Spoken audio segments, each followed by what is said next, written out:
Jeeva history பார்வையாளர்களுக்கு வணக்கம். இன்றைய நேர்காணலில் தேசிய தௌஹீத் கூட்டமைப்பினுடைய நிறுவனர் தலைவர் PJ அவர்கள். முகமது அலி குத்துச்சண்டை வீரராக எல்லோராலும் அறியப்பட்டவர். அப்புறம் இஸ்லாத்துக்கு மதம் மாறிட்டாரு அப்படிங்கிற ஒரு கான்செப்ட் இல்லைங்க. அவர் கருப்பின மக்களிற்கு உரிமைக்கு போராடினாரு, வெள்ளை நிற ஆதிக்க அரசியலுக்கு எதிராக போராடினார். இல்லைங்க, அவர் போருக்கு எதிரானவர். இந்த வியட்நாம் போரின் போது போக மாட்டேன், அதுக்கு எதிராக இருந்தாரு அப்படின்னாங்க. இல்ல அவர் முஸ்லீமா மாறினதுனால அவர் குத்துச்சண்டை விளையாட்டுகளே பங்கேற்க கூடாதுன்னு சொல்லிட்டாங்க அப்படிங்கிறாங்க. பல்வேறு விஷயங்கள் சொல்றாங்க. அவர் மதமாற்றம், அப்புறம் அவர் அமெரிக்க ஏகாதிபத்திய எதிர்ப்பாளர், அப்புறம் வெள்ளை நிற ஆதிக்க எதிர்ப்பாளர், கருப்பின போராளி, இத்தனை முகங்கள் சொல்றாங்க. இது ஒண்ணுக்கு தொடர்புடையதா இல்ல இது எல்லாமே தனித்தனியானதா? இதனால அவருடைய வாழ்க்கை பாதிக்கப்பட்டுச்சா? ஏன் முகமது அலி முஸ்லிமா மாறினாரு? அவருடைய போராட்ட குணம் இதெல்லாம் எங்க இருந்து தொடங்குச்சு? முகமது அலியை பொறுத்த வரைக்கும் அவர் ஒரு வறிய குடும்பத்துல பிறந்தவர். அவங்க அம்மா வீட்டு வேலை செய்யறவங்க. தகப்பனார் இந்த பெயிண்டிங் செவர்கள்லாம் பெயிண்ட் அடிப்பாங்கல்ல, அந்த மாதிரி வேலை செய்யற ரொம்ப ஏழ்மையான குடும்பத்துல பிறந்தவர். அவர் இளமையில ஒரு ஆர்வப்பட்டு குத்துச்சண்டைனா, குத்துச்சண்டை அன்னைக்கு ஃபேமஸ். இந்த கிரிக்கெட்லாம் இப்போ கிடையாது. குத்துச்சண்டைக்கு தான் அதிகமான ரசிகர்கள் இருந்தாங்க. ஒவ்வொரு பகுதியிலையும் குத்துச்சண்டை போட்டி நடக்கும். இப்போ நம்மளும் ஒரு குத்துச்சண்டை ஹீரோ ஆகணும் அப்படிங்கிறதுக்காக வேண்டி அந்த குத்துச்சண்டையில் போய் கற்றுக்கிட்டு ஒரு திறமை வளர்த்துக்கிட்டு 18வது வயசில் உலக சாம்பியனை அடித்து இவர் ஜெயிச்சிடுறாரு. 18வது வயசுல. இது 1908 வயதுல உலக சாம்பியனை வெற்றிட்டு இவர் சாம்பியன் ஆகுறாரு 18 வயசுல. குத்துச்சண்டைக்கு உலக 1960. அப்ப அந்த குத்துச்சண்டையில் ஒலிம்பிக் போட்டியில ரோம் நகர்ல நடக்குது அந்த போட்டி. அதுல அவர் 18வது வயசுல சாம்பியன் பெற்றவுடனே பயங்கரமான ஒரு பேரு புகழ் வருது. அதுக்கு பிறகு என்ன செய்யறாருன்னு கேட்டா, அவரு சில ஹோட்டல்களுக்கெல்லாம் போனார்னு சொன்னா 50-60 காலகட்டங்கள், 1950-60 காலகட்டங்களில் நிறவரி தலைவிரிச்சு ஆடினது அமெரிக்காவில். ஒரு வெள்ளையர்கள் நடத்துகிற ஹோட்டலில் கருப்பர்கள் போக முடியாது, உள்ள அனுமதிக்க மாட்டாங்க, வெளியே இருந்து அனுப்பிடுவாங்க. இது வெள்ளையர் மட்டும்தான் உள்ள வரணும் அப்படின்னு சொல்லி இவர் அது மாதிரி ஒதுக்கப்பட்டு இருந்தார் கடந்த காலத்தில். கிறிஸ்தவராக இருந்தாலும் கருப்பராக இருந்தால் ஒதுக்கணும். கருப்பராக இருந்தால் உள்ள விட மாட்டாங்க. கருப்பருக்கு தனி ஹோட்டல், வெள்ளையருக்கு தனி ஹோட்டல். கருப்பருக்கு தனி மருத்துவமனை, வெள்ளையருக்கு தனி மருத்துவமனை. கருப்பருக்கு தனி பள்ளிக்கூடம், வெள்ளையருக்கு தனி பள்ளிக்கூடம். அந்த பள்ளிக்கூடத்தில் அவங்க போய் சேரணுமே தவிர வெள்ளையர்களுடைய பள்ளிக்கூடத்துக்கு கருப்பர்கள் வரக்கூடாது என்ற அளவுக்கு நிறவெறி உச்சகட்டத்தில் கடுமையான முறையில் நம்ம அந்த தலித்து மக்கள்லாம் ஒடுக்குறாங்கன்னு சொல்கிறோம், இதெல்லாம் கம்மி. அதை விட மோசமாக ஒடுக்கப்பட்டிருந்தாங்க.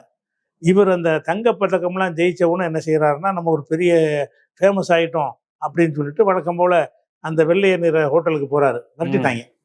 கருப்பர் கடை எவ்வளவு பெரிய ஆளா இருந்தாலும் எவ்வளவு பெரிய ஆளா இருந்தாலும் உள்ள வரக்கூடாதுன்னு சொல்லி என்ன செஞ்சாங்கன்னா விரட்டிட்டாங்க. அதுக்கப்புறம் என்ன செய்யறாருன்னு கேட்டா, அதுக்கு 1964 என்ன செய்யறாருன்னு கேட்டா, அடுத்த ஒரு போட்டி நடக்குது. அப்பவும் ஜெயிச்சு மறுபடியும் உலக சாம்பியனை தக்க வைக்கிறார். 18 வயசுலயும் ஜெயிக்கிறாரு. அப்ப 24 வயசுல என்ன செய்யறாரு, மறுபடியும் உலக சாம்பியன் ஆகுறாரு. அப்ப ஆன பிறகு என்ன செய்யறாருன்னா, இந்த போற இடங்கள்லாம் அவர் அவமானப்படுத்தப்படுறார். கருப்புங்கிற ஒரு காரணத்துக்காக வேண்டி அவமானப்படுத்தப்பட்ட உடனே அவர் என்ன செஞ்சாருன்னு கேட்டால், இது சரி வராதுன்னு சொல்லிட்டு அந்த தங்கப்பதக்கத்தை வாங்கி அமெரிக்காவில் உள்ள ஓஹியோன்னு ஒரு நதி இருக்குது, அதில் கொண்டு வீசி எறிகிறார். எனக்கு தங்கப்பதக்கம்லாம் வேணாம், நான் இன்னையிலேருந்து முஸ்லீம் ஆகிட்டேன் அப்படின்னு டிக்ளேர் பண்ணார். அந்த நிறவெறிக்காகத்தான். ஆனால் இஸ்லாத்தில் வந்தார்னு சொல்கிறது அந்த அமெரிக்காவில் நேஷன் ஆஃப் இஸ்லாம்னு ஒரு அமைப்பு இருக்கிறாங்க. ஓகே, அது எலிஜா முகமது அந்த அமைப்புல இருந்தார். அவரு அந்த அமைப்புல ஈர்க்கப்பட்டு தான் இஸ்லாத்துக்கு வர்றாரு. ஆனா அது இஸ்லாம் கிடையாது. நேஷன் ஆஃப் இஸ்லாம்ங்கிற பேர்ல இருந்த அமைப்பு மால்கம் எக்ஸ், எலிஜா முகமது மாதிரி தலைவர்கள்லாம் கொஞ்சம் லெஃப்ட் ஓரியன்டா, லெஃப்டா இருப்பாங்க. அதே நேரத்துல அது இஸ்லாமே கிடையாது. அவங்க என்னன்னு கேட்டா, இவனுக்கு வெள்ளையர் வெறி இருக்கிறது மாதிரி இவங்களுக்கு கருப்பு வெறி.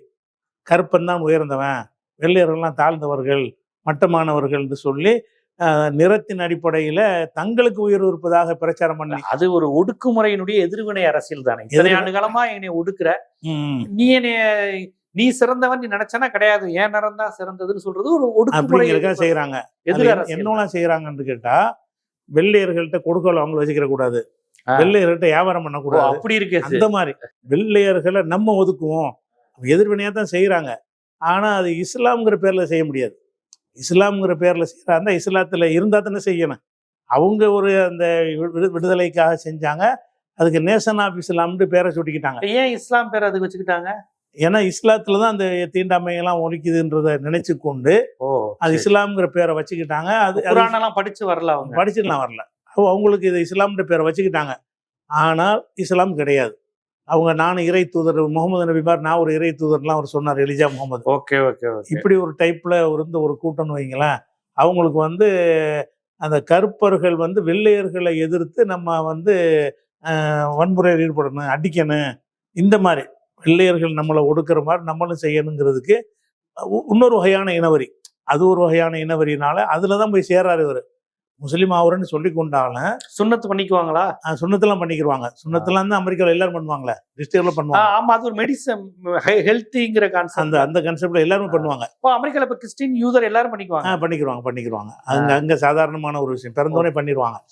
ஓகே, அது குழந்தையில பண்ணி விட்டுருவாங்கன்னு வைங்களேன். எல்லாருமே அது எப்படி யூத ஃபெய்த் மத அடிப்படையா இல்ல ஹெல்த்ங்கிற? யூதத்திலையும் இருக்கிறது, கிறிஸ்துவத்திலையும் இருக்கத்தானே செய்யுது. இயேசுக்கு பண்ணாங்கல்ல. ஆமா ஆமா. இயேசு வந்து 7ஆம் நாள் விருத்த சேதனம் செய்யப்பட்டார். இப்ப செய்யறது எதனாலன்னு கேக்குறேன். இப்ப எல்லாரும் செய்யறது ஆரோக்கியத்தை அடிப்படையில், அந்த அடிப்படையில மத நம்பிக்கை இல்லை. இஸ்லாமியர்கள் மத நம்பிக்கையில செய்யறோம். அப்ப இவர் என்ன செய்யறாருன்னு கேட்டா அந்த அமைப்புல போய் சேர்றாரு. சரி. ஆனா அத உலகத்தில் உள்ள முஸ்லிம் அறிஞர்கள் எல்லாருமே அதுக்கு இஸ்லாத்துக்கு சம்பந்தம் இல்லாத ஒரு அமைப்பு, அவங்களுடைய வழிமுறை இஸ்லாம் ஏத்துக்கிறல, கற்பனை ஒதுக்குறது எப்படி தப்பு, வெள்ளையனை ஒதுக்குறது தப்பு அப்படிங்கிற அடிப்படையில் அது இனத்தின் அடிப்படையில் செய்யக்கூடாது. வெள்ளையன்லையும் நல்லவன் இருக்கிறான், ஒதுக்குற ஒருத்தர் இருந்தாலும் அதில் நல்ல மக்கள் இருப்பாங்க, ஒரு இனத்தையே நம்ம ஒதுக்கிற முடியாதுன்னு சொல்லிட்டு சவுதியிலேருந்து பல நாடுகளில் இவங்களுக்கு எதிராக ஃபத்வாவெல்லாம் கொடுத்துருக்குறாங்க. இது வந்து இஸ்லாம் அல்ல, நேஷன் ஆஃப் இஸ்லாம்ங்கிறது இஸ்லாம் கிடையாது அப்படின்னு சொல்லியிருக்காங்க. ஆனால் அவர் அதில் தான் ஈர்க்கப்பட்டார். ஏன்னா அந்த இனவரிக்கு எதிராக நம்மளை ஒதுக்குறாங்க, இவங்க நம்மளை ஆதரிக்கிறாங்க அப்படின்னு சொல்லிட்டு அதில் போய் சேர்ந்தார். அதில் சேர்ந்துட்டு ஹஜ்ஜிக்கு போகிறார். ஹஜ்ஜிக்கு போகும்போது அங்கே பார்க்குறாரு, கருப்பன் வெள்ளையும் எல்லாம் ஒன்றா இருக்கிற மாதிரி காட்சியை பார்த்த உடனே நான் அதுலேருந்து விலகிட்டேன், நேஷன் ஆஃப் இஸ்லாம்லேருந்து விலகிட்டேன், பாரம்பரிய இஸ்லாத்துக்கு வந்துட்டேன். அங்கே வச்சு டிக்ளேர் பண்ணுறாரு, முஸ்லீமாக உண்மையான முஸ்லீமான மாறிட்டேன்னு சொல்லிட்டு. வெள்ளையரும் கருப்பரும் சமம்ங்கிறது தான் இஸ்லாத்துடைய கொள்கை. கருப்பம் வசந்தவன் சொன்னாலும் தப்பு, வெள்ளை வசத்துன்னு சொன்னாலும் தப்புன்னு சொல்லி அப்படி டிக்ளேர் பண்ணிட்டு அதுக்கப்புறம் பியூரான ஒரு முஸ்லீமான வாழ்க்கைக்கு அவர் வர்றார். இது அடிப்படை என்னன்னு கேட்டால் அவர் எல்லாருமே முஸ்லீமா மாறிடுறாங்களா? அவருடைய மகள் எல்லாருமே முஸ்லீம் ஆயிடுறாங்க. ஆமாம். அது போக அவர் வந்து நம்ம இது இந்த நரம்பு நோய், பார்க்கின்சன் நோய்பாங்கள்ல, அந்த நோய் வந்து அவருக்கு தாக்கிருச்சு, அந்த மண்டையில் பட்ட குத்து சண்டையில் பட்ட அடியின் காரணமாக. அதுக்கப்புறம் அவர் செயல்பட முடியாத ஒரு நிலைக்கெல்லாம் வந்துட்டார். அதுக்கப்புறம் என்ன செஞ்சாருன்னு கேட்டால் அவருடைய பொருளாதாரத்தை எல்லாம் அறப்பணிகளுக்காக செலவு செய்வதற்கு முகமது அலி மையம்னு ஒரு ட்ரஸ்ட்டை உண்டாக்கி அதன் மூலமாக உலகம் முழுவதும் உள்ள நிறைய அறப்பணிகளுக்கு செலவிட்டார். அப்படி அவர் அந்த அமெரிக்காவில் அந்த முஸ்லீம் ஆக்குனதுக்கு பிறகு ஒரு கட்டத்தில் என்ன செய்கிறாங்கன்னு கேட்டால், நீங்கள் சொன்ன வியட்நாம் போரில் அப்போ தான் வருது. இவர் அந்த தங்கத்தை தூக்கி எறிஞ்ச உடனே வியட்நாம் போரில் என்ன செய்கிறாங்கன்னா, அமெரிக்கர்கள் கண்டிப்பாக கலந்து கொள்ளணும்னு உத்தரவு போடுறாங்க.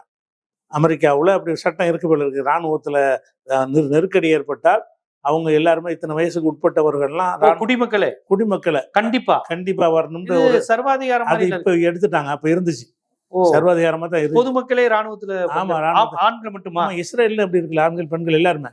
இஸ்ரேல்ல எப்படி இருக்கு, இன்னைக்கு வரைக்கும் இருக்கணுமே. இஸ்ரேல் ராணுவ பயிற்சிங்கிறது இருக்குல்ல.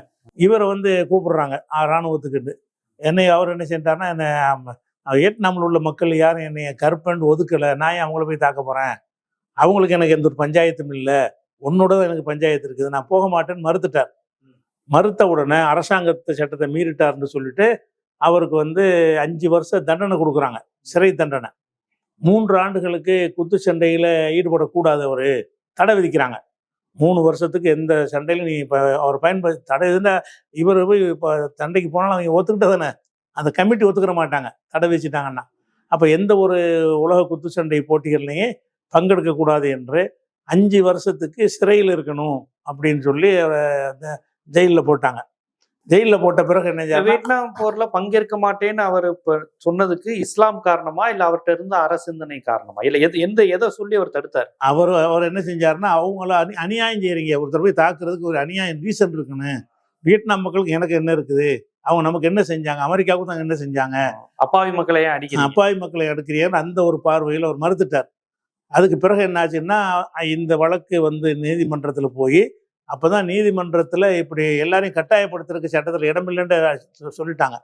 அந்த இராணுவத்தில் அப்பதான் மாறுது. அது வரைக்கும் எல்லாரும் கலந்துக்கணும்ன்றது வந்து குடிமக்களை எல்லாம் கலந்துக்கிற சொல்லி இவருடைய முயற்சியால தான் சட்டமே இவருடைய கேஸுக்காக தான் இவரும் விடுதலை செய்கிறாங்க. அவரை சிறையில் அடைத்து தப்புன்னு விடுதலை செஞ்சு விட்டு, விரும்பினால்தான் கலந்து கொள்ளலாமே தவிர விருப்பத்துக்கு மாறாக யாரையும் வந்து போரில் கலந்துக்கிற சொல்லி வற்புறுத்துறது அமெரிக்க சட்டம் வந்து இடம் தராதுன்னு சொல்லி இவர் சட்டப்படி குற்றவாளி இல்லைன்னு சொல்லிட்டாங்க. அதுக்கு பிறகு வெளியே வந்த பிறகு இவருக்கு ஒரு தனியான ஒரு மரியாதை மக்கள் மத்தியில் அந்த இடதுசாரிகள்கிட்ட, முஸ்லீம்கள்கிட்ட, அந்த மாதிரி உள்ளவங்கள்ட்ட எல்லாம் ஒரு விதமான ஒரு மரியாதை கிடைக்குது. அந்த நேரத்தில் வந்து இந்தியாவுக்கு கூட வந்திருக்கிறார். அவங்கள அவரை அழைச்சி ஒரு குத்துச்சண்டை போட்டி வைக்கிறாங்க. டெல்லியிலையும் சென்னைக்கு வந்திருக்கிறார். சென்னைக்கு அவர் வந்திருக்கிறாரு. குத்துச்சண்டை போட்டின்னா அந்த அதாவது ஒரு ஷோவுக்குள்ளது, அதாவது நெசமான குத்துச்சண்டை போட்டி இல்லை, யார் ஜெயிக்கிறாங்க தோக்குறாங்கன்னு இல்லாம ஒரு காட்சிப்படுத்துறது மாதிரி. குத்துச்சண்டைனா எப்படி இருக்குங்கிறதுக்காக வேண்டி அந்த மாதிரி ஒரு குத்துச்சண்டை போட்டி ஒண்ணு சென்னையிலையும் நடக்கிறது. அது எம்ஜிஆர் தலைமையில் நடக்குது. எம்ஜிஆர் சிஎம் இருக்காரு. அப்ப சென்னைக்கு வந்தாரு. டெல்லியிலையும் நடந்துச்சு. இப்ப சென்னையில வரும்போது கலைஞரும் எதிர்கட்சி தலைவர் கலந்துக்கிட்டாரு. முதலமைச்சர் எல்லாருமே முகமது அலியை பார்க்க அந்த நேரு ஸ்டேடியத்துல அப்ப நேரு ஸ்டேடியம்ல ஏதோ ஸ்டேடியத்துல வச்சு அந்த குத்துச்சண்டை வந்து நடக்கிறது. அது பயங்கரமா எம்ஜிஆரை போய் நின்று ஏர்போர்ட்ல இருந்து வரவேற்று கூட்டிட்டு வந்தாரு. வழி நடுக்கணும் மக்கள் கூட்டம். எம்ஜிஆர் பொதுவாகவே இந்த சண்டை இதுல விரும்பக்கூடிய, அவர் கொஞ்சம் விரும்பக்கூடியவர். அப்ப எம்ஜிஆர் காலத்துல வந்திருக்காரு சென்னைக்கு. அப்ப சென்னை மக்களுக்கு அந்த குமுதம் பத்திரிகை எல்லாம் சிறப்பு செய்திகள் அந்த நேரத்துல போட்டிருந்தாங்க எம்ஜிஆர் வந்த விஷயம். அது மாதிரி வந்து அந்த ஒரு குத்து சண்டை ஒரு மாடலா செஞ்சு காட்டுறதுக்கு அம்புட்டு கூட்டம். பயங்கரமான 100 ரூபா டிக்கெட். அப்ப 100 ரூபாங்கிறது பெரிய காசு. 84 83ல 100 ரூபா பெரிய காசு. இப்ப 10,000 மாதிரில 10,000 அந்த மாதிரி இருக்கும்ல. அவ்வளவு ரூபா. நீங்க அப்ப மண்ணடி தான் இருந்தீங்களா? நம்ம வந்து மதுரையில இருந்தோம். மதுரை தான். நீங்க மதுரையில இருந்தோம், இங்க இல்ல. அப்ப இது தௌஹீத் ஜமாத்ல ஆரம்பிக்கல? இல்ல, அப்ப இல்ல. அப்ப தௌஹீத் ஜமாத் இருந்துச்சு. வேற பேர்ல அனைத்து தௌஹீத் பிரச்சார கூட்டமைப்பு இருந்துச்சு. இவரு நம்ம அனீஃபா, இவரு குணங்குடி அனிபால அந்த மாதிரி இருந்துச்சு. அப்பதான் அவர் வந்தாரு. வந்துட்டு என்ன செஞ்சாருன்னு கேட்டா, அதுக்கப்புறம் வந்து 80கள்ல 90ல ஒருக்கா வந்தார். 90ல ஒருக்கா இங்க வரும்பொழுது தமிழ்நாட்டுக்கு 2 முறை வந்திருக்காரு. 2 முறை வந்திருக்காரு. சென்னைக்கு வரும்போது முதல்ல வந்து குத்துச்சண்டை ஆரோக்கியமா நல்ல குத்துச்சண்டை வீரரா வந்தார். அந்த பாக்ஸிங் நடத்துறத மக்களுக்கு எப்படி பாக்ஸிங் நடக்கும்ங்கிறத ஒரு காட்சிப்படுத்துறதுக்காக வந்திருந்தார். 2வது வரும்போது அவருக்கு அந்த நரம்பு நோய் பாதிக்கப்பட்டு கை கால் வழங்காம போயிடுச்சு. அந்த நேரத்தில் இங்க வந்தார். அந்த நிலையில இங்க வந்தாரா? இங்க எதுக்கு வந்தாருன்னு கேட்டா, அவர் அந்த உடல்நிலை பாதிக்கப்பட்ட பிறகு அவர் திரட்டின பொருளாதாரத்தை பூரா பல ஊர்களில் வந்து அனாதை நிலையங்கள், ஒடுக்கப்பட்டவங்களுக்கு கல்வி கொடுக்கறது, அதாவது அந்த ஆளுமை பயிற்சி கொடுக்கறது, அது மாதிரியான வந்து பெருநோய்களுக்கு சிகிச்சை அளிக்கிறதுன்னு சொல்லி அதுக்கு பணத்தை அள்ளியில கொடுப்பார். அவருடைய ட்ரஸ்ட்ல இருந்து அவர் பணம் அதில் இருக்கேன். அவர் நம்பி நிறைய பேர் கொடுக்கவும் செய்வாங்க. அவர் பேர்ல ஒரு ட்ரஸ்ட் இருக்கும் பொழுது அவர் சம்பாதித்த பணம் இல்லாம நிறைய பெரிய செல்வந்தர்கள்லாம் முகமது அலி ட்ரஸ்ட்டுக்குன்னு கொடுப்பாங்க. அப்படி வந்து அவர் நடத்த ஒரு அனாதை நிலையம் சென்னையிலையும் கேரளாவில் இருந்துச்சு. அதை பார்வையிட வந்தார். அதாவது உலகம் பூரா அந்த மாதிரி அனாதை நிலையங்கள் நடத்தினதுல சென்னையிலையும் ஒன்று இருந்துச்சு. அப்போ இப்போ இல்லை. அது இந்தியாவிலேயே சென்னையிலையும் கேரளாவில் மட்டும்தான். கேரளாவிலையும் அவங்க உதவி பெற்ற ஒரு நிறுவனங்கள் இருந்துச்சு. அப்போ அந்த அது மதம் சார்ந்த அமைப்பு அப்படிலாம் இல்லை. மதம்லாம் சார்ந்தது. அனாதைகளுக்கு உதவி செய்கிறது அவ்வளோ. படிப்பு அனாதைகளுக்கு உணவு வசதிகள் செஞ்சு கொடுத்து உயர் கல்வி கொடுக்குறது, இலவசமாக கொடுக்குறது அப்படிங்கிறதுக்காக வேண்டி அதனுடைய ஃபண்டு பூரா இவர் செலவழிப்பார். இப்படி உலகத்தில் எல்லா நாடுகள்லையும், ஆப்பிரிக்க நாடுகளில் பல நாடுகளில் இவருக்கு அந்த கிளைகள் இருந்துச்சு. அந்த மாதிரி வந்து தமிழ்நாட்டுக்கு அப்போ தான் அப்போ வரும்போது கலைஞர் முதலமைச்சர் அப்போ அந்த 2வது வர்றல 89 to 91 2 வருஷம் அந்த நேரத்தில் கருணாநிதி முதலமைச்சராக இருக்கும்போது வந்தார். அப்போ வந்து இவரை முகமது அலி போய் சட்டசபை தலைமைச் செயலகத்தில் போய் அவர் கலைஞரை சந்தித்து பொன்னாடையெல்லாம் போற்றி அவங்க 2 பேரும் வந்து எடுத்துக்கொண்ட போட்டோக்கெல்லாம் வந்துச்சு. அப்போ அவர் இருமுறை இங்கே தமிழ்நாட்டோட இந்தியாவோட தொடர்புள்ள ஒரு ஆள். அவருடைய சேவைகள் எக்கச்சக்கமாக இருக்குது. ஏராளமான சேவைகள் வந்து அவர் செஞ்சுருக்கிறாரு. அதுக்கடுத்து என்னென்னு கேட்டால், அவர் வந்து முக்கியமாக சொல்கிறதா இருந்தால் வியட்நாம் போருக்கு அப்புறம் அதாவது அமெரிக்காவில் இவருக்கு அந்த ஒரு மரியாதை கூடுது திடீர்னு. அதனால் அந்த ஜெயிலேருந்து விடுதலை ஆகி வந்த உடனே எங்கே பார்த்தாலும் முகமது அலின்னு சொல்கிறாங்களா. இதன் மூலமாக நிறைய பேர் இஸ்லாத்துக்கு ஒரு வந்தாங்க இவர் வந்ததை வச்சு. அதனால என்ன செஞ்சுட்டு இருக்கேன்னா, ஈராக்கில் சதாம் ஹுசேன் என்ன செய்கிறாருன்னா, அமெரிக்கர்கள் ஒரு 15 அமெரிக்கர்களை பிடிச்சி வச்சுக்கிட்டாங்க. அதுதான் அந்த போருக்கு ஒரு காரணமாக கூட இருந்துச்சு. 15 அமெரிக்கர்களை வந்து சதாமும் சிறைப்பிடித்து வச்சுட்டார். அதை மீட்பதாக இருந்தால் இவர் அனுப்புனா மீட்க முடியும்னு சொல்லிட்டு அமெரிக்க அரசாங்கமே முகமது அலியை தூதர் அனுப்பி வைக்குது. சதாம் ஹுசேன் ஒரு முஸ்லீமா ஈராக்குக்கு இவர் முஸ்லீமா இருக்கிறாரு, அதனால இவர் போய் பேசி பக்குவமா கூட்டிட்டு வந்துருவாரு. இவரும் சன்னியா? இவர் சன்னி. சதாம் சன்னி தான். அவர் நேஷன் ஆஃப் இஸ்லாம்ல இருந்து வெளியேறிட்டார்ல, வெளியேறி சன்னியில வந்துடுறாரு. அப்ப அவர் என்ன செய்யறாங்கன்னா, இது வந்து நடந்தது 1990 தான் அந்த அமெரிக்கர்களை சிறைப்பிடித்து வச்சிருந்தாங்க 15 பேரை. அவங்களை விடுதலை செய்யணும்னு என்னென்னமோ அமெரிக்கா பேசி பார்த்துச்சு, சதாம் ஒத்துக்கிறல. அப்புறமேல இவர் அனுப்பி விட்டவுடனே, இவர் பேசினவுடனே அதுக்கு ஒரு மரியாதை கொடுத்து இவரோட அனுப்பிட்டாங்க அந்த 15 பேரையும். அப்போ மீட்டு வந்தாருன்னு சொல்லி அதில் ஒரு அமெரிக்காவில் ஒரு புகழ் இவருக்கு, நம்முடைய அமெரிக்கர்களை மீட்டு கொண்டு வந்துட்டாரு அப்படிங்கிற ஒரு விஷயம்.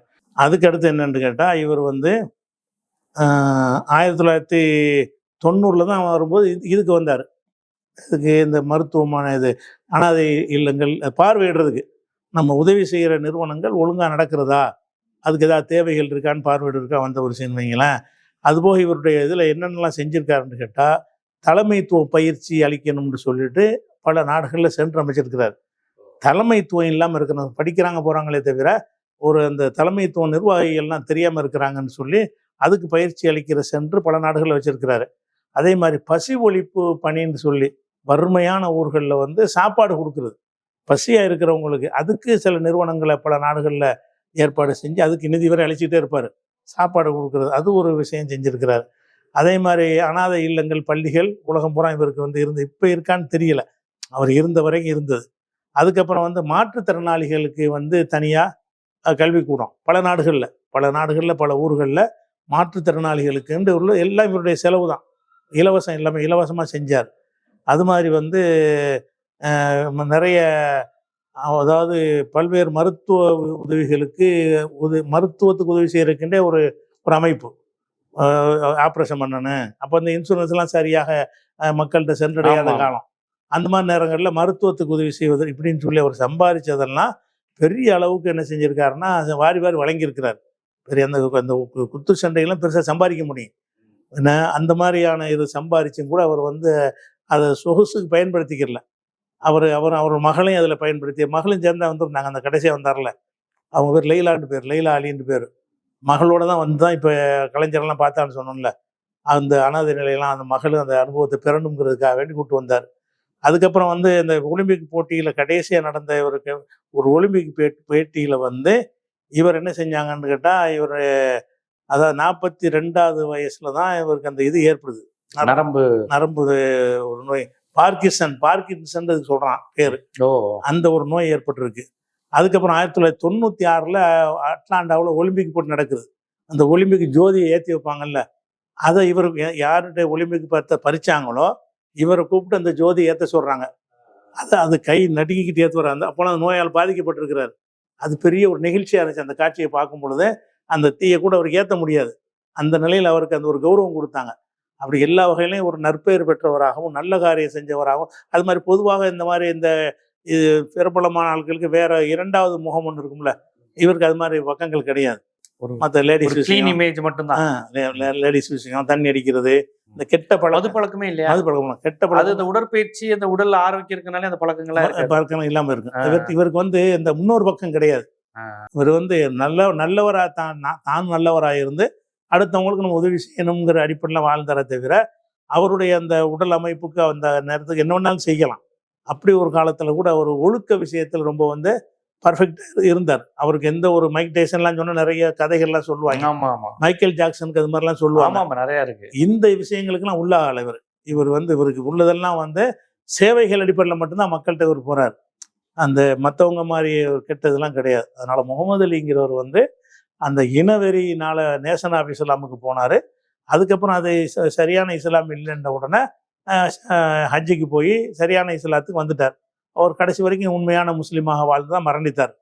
அவர் அது மாதிரி ஒரு விஷயம் அதான் அவருடைய. இல்லை, இது இப்போ கிறிஸ்தவர்கள் வெள்ளைய நிறைவேறியில இவரை பண்ணாங்கன்னு கிறிஸ்தவராக இருந்தவர் முகமது அலியா மாறினார். முஸ்லிம்களை வெள்ளையா இருப்பாங்கல்ல, ஆமா. அவங்க வந்து இவரை வந்து அப்ப ஏத்துக்கிட்டாங்களா? ஏத்துக்கிறாங்க. முஸ்லீம்ல கண்டிப்பா ஏத்துக்குறாங்க. அது வந்து அதாவது வெள்ளை நிறம்ங்கிறது கிறிஸ்தவர்களுக்கு மட்டும் சொந்தம் கிடையாது. ஆமா, முஸ்லீம்ல இருக்காங்க. முஸ்லிம்களையும் வெள்ளையா தான் இருக்கிறாங்க. ம். அப்ப அவங்க எல்லாம் நிறவரியே இல்லாம தான் இருக்கிறாங்களா? ஆமா, அதனாலதான் இஸ்லாத்துக்கு வந்தார் அவர். உணர்ந்து வந்தார். இல்ல, இப்ப இஸ்லாத்துக்கு வர்றதற்கும் நிறவரி எதிர்ப்புக்கும் என்ன தொடர்புங்க? இப்ப என்ன இப்ப பல உருவத்தை வணங்குறான், இல்லங்க ஓர் இறைங்கிற அறிவை நான் அடைந்து விட்டேன், அதனால இஸ்லாத்துக்கு வந்தேங்கிறதா எனக்கு ஐடியாலஜிக்கலா புரிஞ்சுக்க முடியும். ஆமா ஆமா. என்னை கருப்பேன்னு இவன் ஒதுக்குறான், அப்ப நான் முஸ்லீமுக்கு போறேன். முஸ்லீமுக்கு போனா கருப்பைங்கிற நிற ஒதுக்கல் ஒளிஞ்சிருமா அப்படிங்கிறது எனக்கு கேள்வியா இருக்கு. அதாவது ஏன்னா அது ஒண்ணும் இஸ்லாத்துல கிடையாதே கருப்பு வெள்ளைங்கிறது.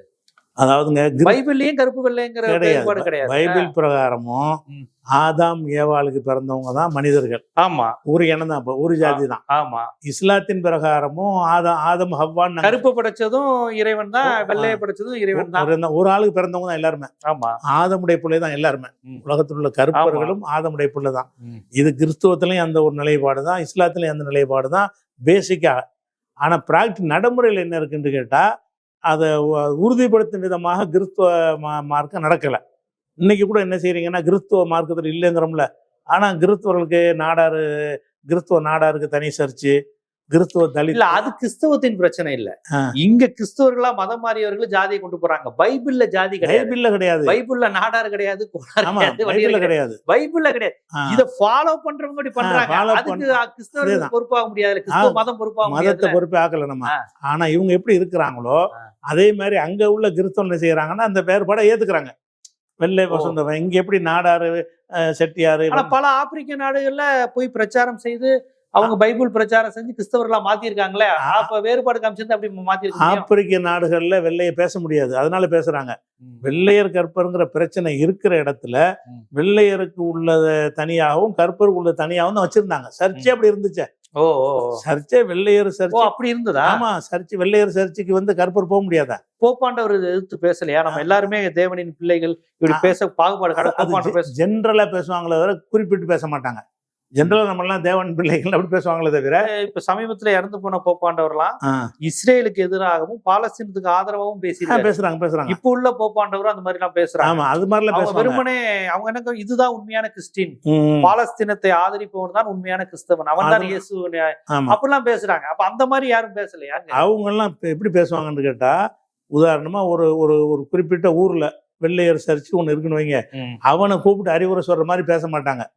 ஜென்ரலா ஒரு அறிவுரை சொல்லுவாங்க, கேட்கறவங்க கேட்பான், கேட்காதவங்க கேட்க மாட்டான். அந்த மாதிரி பொதுவா எல்லாரும் சமத்துவமா இருக்கணும், ஏற்றத்தாழ்வு இருக்கக்கூடாது. ஆனா இஸ்லாத்துல வந்து என்ன செய்யறாருன்னு கேட்டா, எத்தனை வெள்ளையர்கள் இஸ்லாத்துல இருக்கு. இன்னைக்கு வெள்ளையர்கள் இஸ்லாத்துல நிறைய இருக்கிறாங்களே அமெரிக்காவுல.